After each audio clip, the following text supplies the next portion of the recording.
After years of being divorced from Dad, Mom finally seemed happy again. I could hear her humming while fixing up our new room.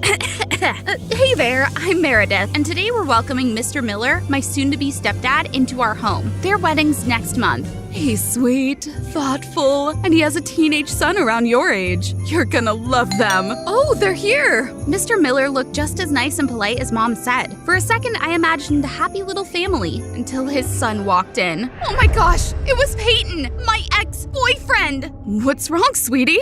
No way, no freaking way. Out of every guy in every town across the country, it had to be him? But wait, I'm getting ahead of myself. Let's start at the beginning. A few years ago, Peyton and I met through an online game during lockdown. Then came late-night FaceTimes, long talks, and that kind of first crush everyone goes through as a teen. But one day, he just vanished. No calls, no texts, no explanation. Just gone. My little heart shattered. Yeah, call me dramatic, but he was my first love. I hated him so much, I swore I'd never open up again. Until Ryan came along. He was in my class, cute, caring, always looking out for me, and we started dating pretty fast. But what would Ryan say if he found out I was living with my ex? Mr. Miller was super kind, but my death stare radar kept locking on the guy sitting right across from me, Peyton, and he looked just as tense. So, isn't this great? Our first dinner as one big family. I forced a smile, but I could feel Peyton sneaking glances at me. My nerves were about to snap. Meredith, try the shrimp pasta. It's amazing. She can't. She's allergic. Everyone stared. My fork froze midair. Oh, I didn't know. How did you… It's a common allergy. I just guessed. Well, she really is allergic to shrimp. I wanted to sink under the table. Proud instinct, son. See? They already care about each other. Isn't that adorable? Yeah, Mom, so adorable. The next few days were a total disaster. Somehow we always needed the bathroom at the same time. And honestly, I had zero desire to ever see his abs again. Even the thought alone had my stomach churn. Peyton, Meredith, come outside, kids. They dragged us to the front yard, grinning from ear to ear, already sitting by the camera. Smile, everyone. Family photo for the wedding announcement. Closer, honey. You two look like strangers. Before I could react, Peyton pulled me closer by the shoulder. Don't touch me. Chill. I don't want to do this either. I was so mad I could feel my soul leaving my body. The photo literally captured the exact moment my spirit clocked out. Just when I thought living with my ex was the worst part, surprise! Peyton transferred to my school. He popped up everywhere, even when I tried pretending he didn't exist. Ryan, let's go, come on. Meredith, my dear little stepsis. Ryan froze, staring at me for answers as Peyton strolled over. They shook hands, both smiling awkwardly, but I could feel the tension. Peyton was totally messing with me. Then the hallway went silent as this girl strutted in with perfect hair, designer bag, and smelling like Chanel No. 5. Rebecca, you transferred? Here? Obviously! You think I'd let my boyfriend start a new school alone? Boyfriend? Oh yeah, and you're Meredith, his stepsister now. I also know what went down between you two, so back off. This is such a mess. Yeah. Of course, the whole universe must have thought this mess was hilarious. All four of us ended up in the same class. Rebecca kept side-eyeing me non-stop. Ugh, she was so annoying, while Peyton acted all chill, and Ryan looked one meltdown away from exploding. After class, I couldn't find Ryan anywhere until I caught him with Rebecca again, whispering in the hallway.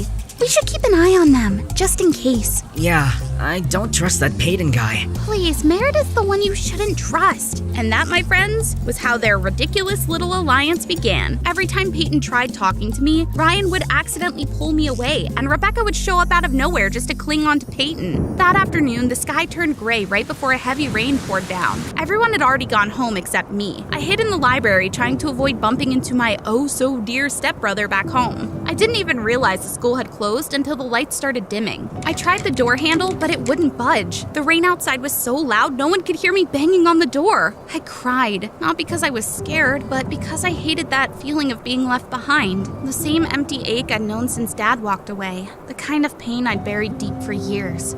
Meredith? He was standing right there, dripping wet, even though he'd brought an umbrella. You didn't come home. Dad and your mom were worried sick. I wasn't expecting him, obviously. I know you're still mad at me, but we need to talk about the past. Something inside me cracked. Maybe it was me, maybe it was the rain. And the words just spilled out before I could stop them. You disappeared. Not even a goodbye. I know. and I'm sorry. Sorry doesn't fix anything, Peyton. I waited for weeks. You didn't deserve that. I swear, it wasn't because of you. It was... He stopped. The rain kept pounding outside. The day I stopped calling you was the day my mom left with another man. Dad drowned himself in work, and I didn't know how to exist in that house anymore. So I just vanished from everything. I wanted to stay mad, but I couldn't. My dad did the same thing. He did? Yeah. One morning, he just left. No call, no visit, nothing. I remember sitting on the porch waiting for him to come back. I was 8. I promised myself I'd never trust anyone who could just leave me again. Oh, Meredith. I feel like the world's worst person right now. I don't... But thanks for telling me. I get it now, and I forgive you. That guy, Ryan, he's good to you, right? Ryan's the best boyfriend I've ever had. Good.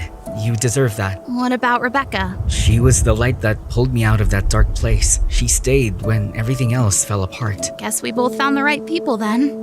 Meredith, I don't know how to make you believe me, but I want to protect you like a real brother would. I'll give you a chance, but only if you promise not to disappear again. I promise. Funny thing, the rain had stopped. We walked home in silence, but for the first time, that silence didn't feel heavy. The air at home felt different too, lighter somehow, like someone had finally opened the windows and let the past drift away. We helped clean up the house together, getting ready for the wedding. Peyton even teased me like a real brother. Annoying, but kinda sweet. I told Ryan everything. He just listened quietly, then smiled. I'm glad everything's finally okay. Even Rebecca wasn't acting like a rival anymore. She showed up at my house with cupcakes. Peace offering! It was the first time we actually laughed together.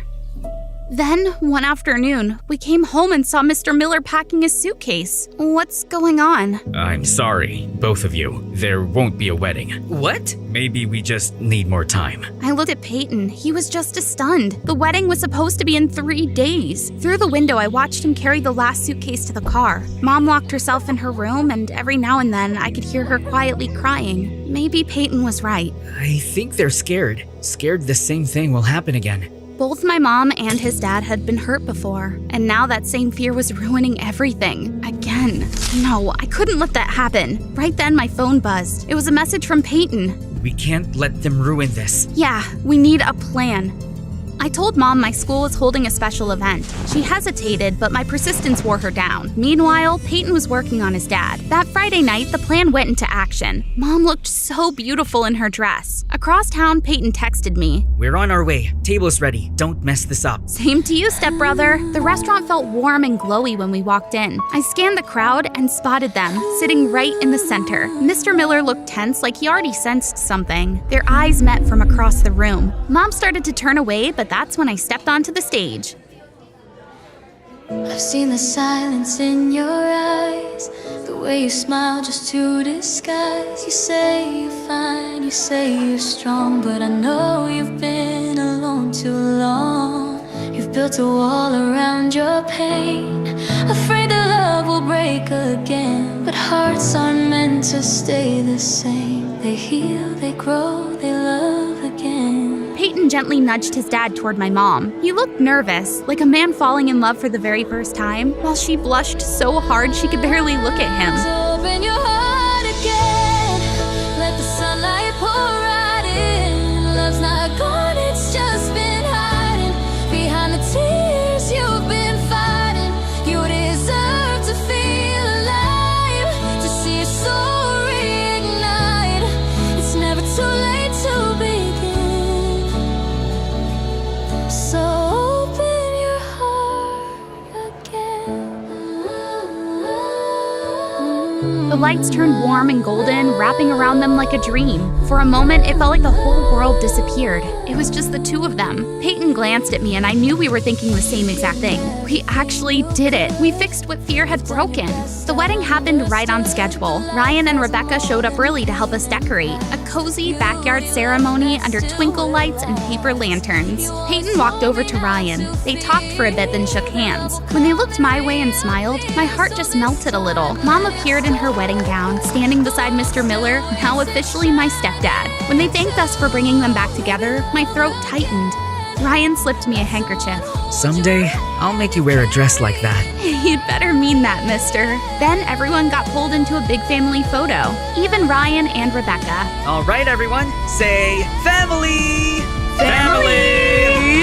This time, I smiled for real, big and bright. It felt so good knowing everything finally fell into place. And when you smile, I'll know it's true. The love found its way back to you. The past can rest, let the new begin. Just open your heart again. I was on my first official date with my first official crush, Jake Simmons. My look was perfect from head to toe. I'd even practiced my laugh in the mirror. Everything was going well. Then Lauren Maxfield popped up out of nowhere like a zit before picture day. No way! Did you order pickled peanut butter swirl? That's the last scoop! His gum launched through the air and smacked me right in the hair. I gasped, clawed at the sticky mess like a girl possessed, but the gum only spread. Jake stared and the whole parlor froze. Next thing I knew, I was in the bathroom, scissors in hand, whispering affirmations I did not believe, and snipped. I swore to God that day, me and Lauren Maxfield would be mortal enemies forever.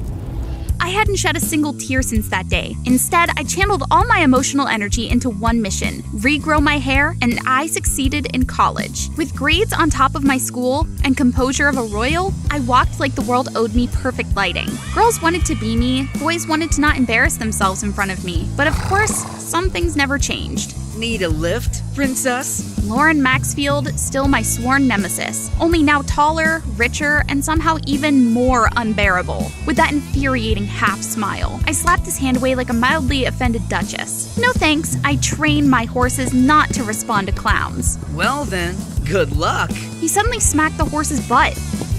The horse neighed and took off, with me on it. I went airborne, my dignity left behind at the stable gates. Grr, literally every single time. The other day, while I was mid-presentation delivering pure brilliance, the projector glitched and a video started playing. Me and Lauren holding hands at the Coldplay concert, and when the kiss cam rolled around, we dodged like fugitives from the FBI. The class exploded. I turned, and of course Lauren's fingers were dancing over my laptop like a gremlin. I was about to unleash my wrath, but then an idea popped up. Oh, so this is why you keep messing with me. You like me. The room fell silent. Lauren choked on his own breath. I gave a smile sweet enough to kill and started toward Lauren. Just admit it, and I might make your wish come true. He panicked, yanked the plug, and bolted out of class, completely flustered. Good, that should keep him away for a while. Just like that, school ended. Everyone spilled into summer like it was Coachella. Well, not me, because my house, not exactly a vacation. My parents' fights were getting worse, and I was stuck between them. So when I heard about summer camp, I didn't even hesitate. I packed my bags and jumped on the bus like my life depended on it. The moment I stepped off and inhaled that crisp, pine-scented air, God, it felt like I could finally breathe again. Later on, I found my cabin. Looked like my roommate had arrived first and claimed the bottom bunk, but then I noticed a weird lump under the covers. Curious, I stepped closer and ripped the blanket off. And a freaking snake launched straight at me! But then... It's just a fake! You should have seen your face! That was top tier! What the? Okay, hear me out. The camp staff totally mixed up my name with the girls. That's how I ended up in this cabin. I swear, I'm not some creep. And you just happened to follow me here? Please, don't flatter yourself. Half the school's here. That night, the camp threw a welcome party to kick things off. I was standing near the bonfire when Jake showed up. Remember him? My first ever crush? He came sprinting past, holding Lauren's phone like he just pulled off a heist. Yo, look what I snagged from Loverboy! He held up his phone for the entire camp, showing off the photo. Me, with my hair plastered in gum. Oh my God! That really was you, Carol! What even happened? She went on a date with me, duh! She was totally obsessed. The Loverboy here ruined everything. Dude, shut up! That was forever ago. But no one was listening, and I'd had enough. I mumbled some random excuse and walked away. Carol, wait! You okay? No, I'm not! I didn't ask to be here with you, or for you to randomly show up in my cabin, or for my worst moment to become public entertainment again! Why did you even keep that photo? He opened his mouth, tried to answer, but nothing came out. I let out a dry laugh. I wish you'd just disappear, Lauren. Seriously, I can't take you ruining one more thing in my life. I didn't wait for a reply. I walked into the night until his voice faded behind me. The next morning, his bunk was still empty. No sign he had come back. I rolled my eyes. Typical. Probably off pulling another dumb prank. But when noon came and he still hadn't shown up, I started to get worried. So I asked around, but no one had seen him since the party. Pretty sure the last time I spotted him was by the edge of the woods after the party. My stomach dropped. He wouldn't actually go into the woods alone, right? But the way I left him last night, what if he actually did? Screw it. I immediately bolted toward the forest trail, my heart hammering against my ribs. If you got yourself into trouble, Lauren Maxfield, you are so not off the hook. About 30 minutes in, I spotted something glinting, half buried in the dirt. It was Lauren's phone. I crouched to pick it up. That's when I saw it. Skid marks slashing down the side of a slope. Lauren? Lauren? A rustle, then a hoarse voice from below. Carol, is that you? My God, it was him! I scrambled to find a safe way down, and there he was, curled up at the base of the slope, looking like he was 2 seconds away from crying. All the adrenaline in me collapsed into raw, dizzy relief. You idiot! You absolute reckless idiot! I ran my fingers along his swollen ankle. Yeah, no way he was walking on that. I looked around, spotted a decently straight branch, and set it next to his leg. Then, without thinking twice, I tore off my sleeve. What are you doing? Making a splint. Now hold still. He immediately went quiet, but his eyes still followed my every movement. You seriously want to help me after everything I've done? Yeah, no, I totally ran into the deep, creepy forest just to hang out with you. I helped Lauren to his feet. He stumbled, gripping onto my shoulder for balance, and we were so close. Then suddenly, he dug his nails into my arm. Carol, there's something slippery under my foot. I swear it's moving. I looked down and yep, a snake was slithering up his leg. Okay, calm down and don't move. I grabbed the nearest stick and started carefully removing it. He screamed like he was being murdered, then collapsed straight into my arms, clutching me like he was ready to say his final goodbyes. That was my first kiss, Carol. Am I gonna die like this? No, you dork. That one wasn't even venomous. Lauren practically poofed. He curled up by a tree, refusing to face me. Are you planning to stay here forever and make friends with the snake? No, just figured I'd wait here until the entire camp forgets about last night. After you left, Jake's group wouldn't stop messing with me. That's why you ran off. Yeah, and also, I didn't know how to face you. Suddenly, the air between us got awkward. Listen, I've been thinking about that gum incident. Back then, I just wanted to talk to you, but being the clumsy idiot I am, I ended up messing it up and traumatizing you with gum. He glanced at me, equal parts guilt and frustration at himself. After that, you wouldn't even look at me, and I felt horrible. I swear, but every time I tried to talk to you, somehow I turned it into another stupid prank. Honestly, I'm just an idiot. For the first time, every layer Lauren usually wore was gone. All that was left was this awkward and honest version of him, looking at me all anxious. You mean you had a crush on me this whole time? No, I mean, okay, maybe just a little or a lot. I laughed, so soft I even surprised myself. Fine, I forgive you. Then I leaned in and kissed him on the cheek. Consider that your antidote to the snake kiss. Lauren blinked, then his face went red. Suddenly, a voice called out from the distance. The rescue team had arrived. We didn't say a word after that, but we both knew. This summer was going to be nothing like the ones before. We spent the rest of camp doing everything together. Kayaking, playing capture the flag, roasting marshmallows around the bonfire. Wherever I went, Lauren just happened to show up, and I actually enjoyed his company. But all good things come to an end. After camp, Lauren drove me all the way home. He was walking me to the front door when a loud shattering sound burst from the inside. A second later, the door flew open. My mom stormed out dragging a suitcase. Behind her was Dad shouting, "Here we go again. Carol, your dad and I are getting a divorce. You're leaving with me." You say that every time, and I don't want to move anywhere. I just got home. Do you even care how I feel? Carol, come on. No, I don't want to talk to either you or Dad right now. I turned my back and walked away. Lauren hurried after me, worry in his eyes, but I just wanted to get away from it all. Anywhere but here. Then I'll take you. Lauren drove me to the beach. When the car finally stopped, my legs felt numb as I hit the ground. You know, my parents used to really love each other, but somewhere along the way, even the smallest things turned into arguments. And those arguments just became this constant noise I couldn't shut off. Kinda like us, huh? The ocean breeze hit me, cold and salty. Lauren wrapped his jacket around my shoulders.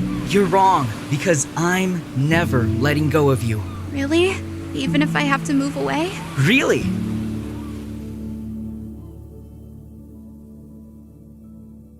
This was my first new class of the semester. The moment I stepped in, the whole room went dead silent. I made my way to the only empty seat in the back. As I walked, students parted into 2 rows like I was royalty or something. Some were literally shaking. I'm sorry, teacher. The basketball. I'll put it away right now. I didn't even blink at him. I just kept walking. Right as I sat down, the classroom door swung open. Good morning, class. Sorry I'm late. Oh wow, you're all settled in already? Love that energy. Ma'am, parents aren't allowed in here. Morning, miss. I'm Abby Johnson. Just Abby is fine.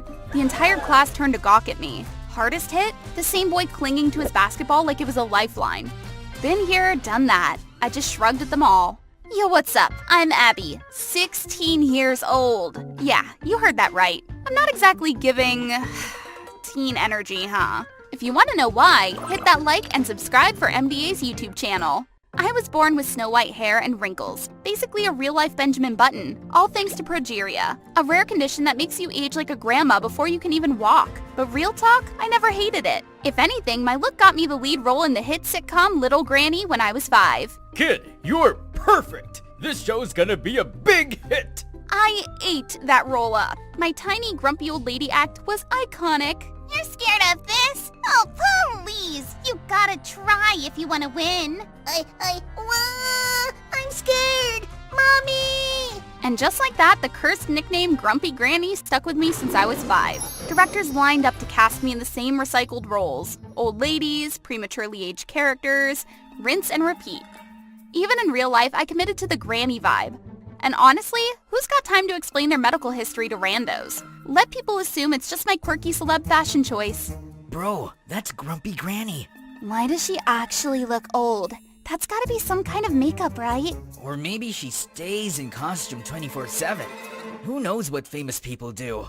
Hello, I can hear you. But honestly, my face was a cheat code. People respected me. People feared me. Why? Because I legit looked exactly like our homeroom teacher. While other girls had to deal with wild boys acting like kindergartners in the hallways, all Grumpy Granny had to do was show up and boom, total silence. And yeah, I may have exploited it a few times. Lines? Skipped. Who's making an elderly woman wait? Like when I got on the bus, I'd wobble a little, make eye contact with some dude and Oh, here ma'am, take this seat. See? Effortless. Life was smooth sailing.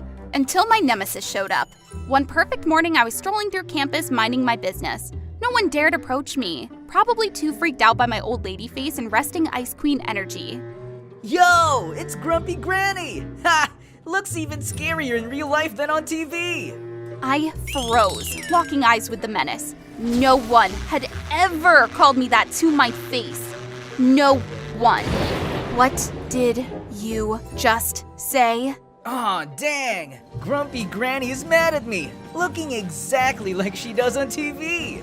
Then, like the gremlin he was, he just ran off laughing. Tracking him down was a whole side quest since I had, negative social connections. But I finally got the info. Max, same age, new transfer. Apparently a walking thirst trap. Stylish, cocky, and girls were obsessed. Max used to be in movies! He's so cool. Free-spirited, rebellious, everything!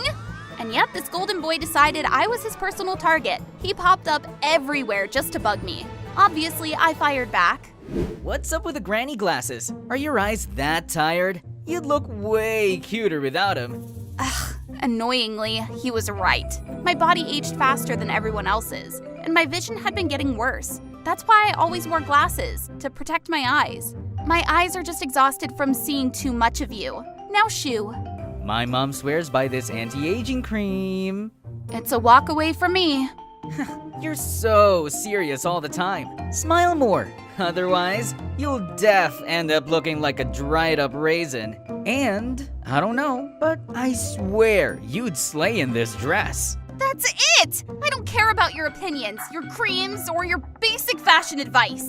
Max was stunned when he saw me snap.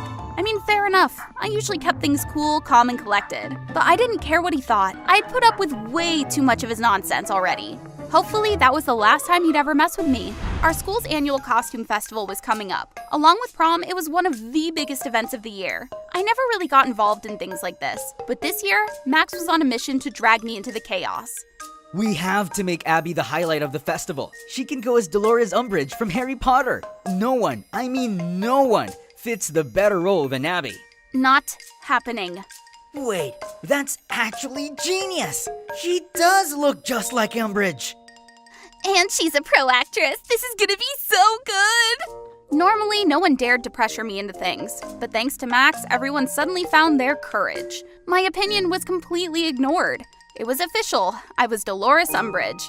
The festival was packed with a ton of outsiders visiting. I stood in a corner, bored out of my mind, posing for photos with strangers, trying to stay low-key. Then, of course, Max strutted over, armed with his usual annoying antics.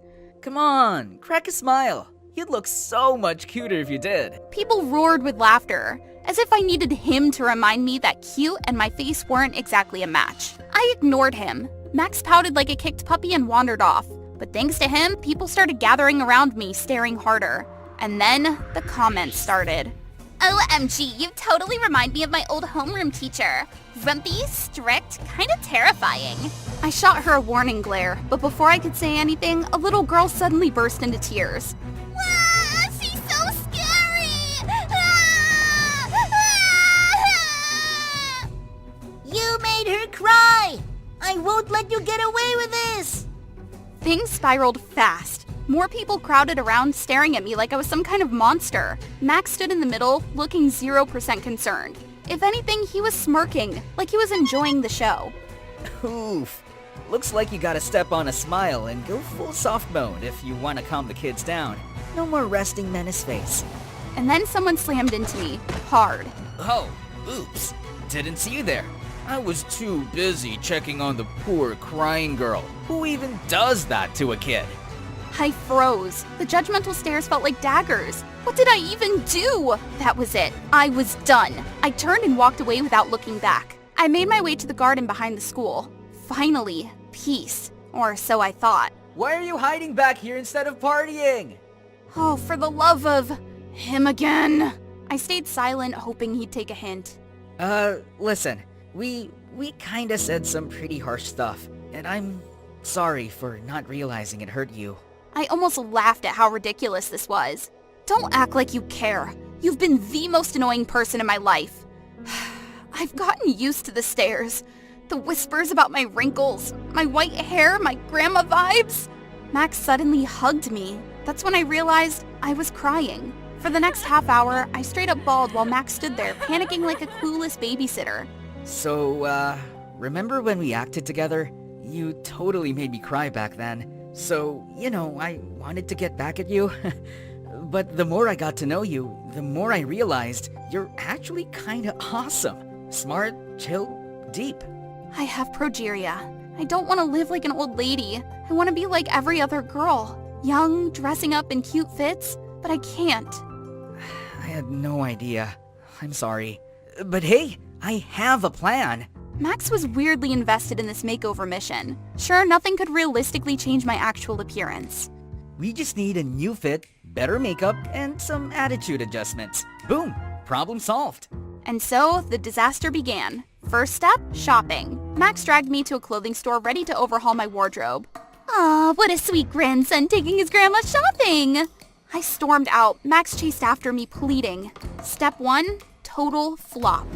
The next days, Max tried to give me a glow up with barely any beauty knowledge. It was a disaster, like full-on clown mode. Yeah. You've been in granny mode for so long. Maybe try talking to some girls your age? Normal human interaction. So I tried. I really did. As I approached a group of girls, their faces immediately stiffened. The moment I opened my mouth, pure panic. And just like that, step 3 was an epic fail. Every single plan failed spectacularly. I've lived with this condition for 16 years. I'm just used to it. Just stop trying to fix me. But before I could walk away, Max grabbed my wrist and dragged me with him. Next thing I knew, I was on the back of his massive motorcycle. Every girl in school would die for this moment. But here I was, the only one who actually got it. And I didn't even have time to process before... Vroom! He sped off straight to an amusement park. Then, Max forced me onto every single ride. Ah! Oh my god! I'm gonna throw up! My head was spinning, my legs were jelly. But Max? Oh no, he wasn't done. Okay, stop! I can't feel my legs. One last ride, I swear. Before we could keep arguing, an old man suddenly appeared out of nowhere. Hey, why are you bullying this lovely lady in broad daylight? Don't you know these rides aren't meant for elderly folks? Excuse me? I'm not old. You know what? Bring it on. Max chased after me, laughing as we both cracked up at the ridiculous situation. You know, when I was a kid, I was shy. A total crybaby. But you told me, don't be scared. You gotta try if you want to win. I was speechless. Had I really been that fearless? 5-year-old me didn't care about progeria, didn't hide from the world. She starred in a hit sitcom. She made people laugh. When did I stop being that girl? That dress you tried to give me, do you still have it? Max's eyes lit up. Like a magician, he pulled it out instantly. The dress was stunning. I used to think it wasn't for me, but now I wanted it. Prom's coming up. I have a surprise for you. Finally, the night of prom arrived. I took a deep breath and stepped into the ballroom. Silence. Absolute silence. And then the whispers exploded. Whoa, Granny's trying to look young today. That's so not you. As long as I feel beautiful, that's all that matters. A wave of cheers and whistles erupted around me, and when I turned, I saw Max clapping the loudest. He slowly made his way toward me, looking insanely good in his tux. You look incredible. Can I have this dance? Of course! As the music played, we danced, and in the middle of it all, we shared a sweet, perfect kiss.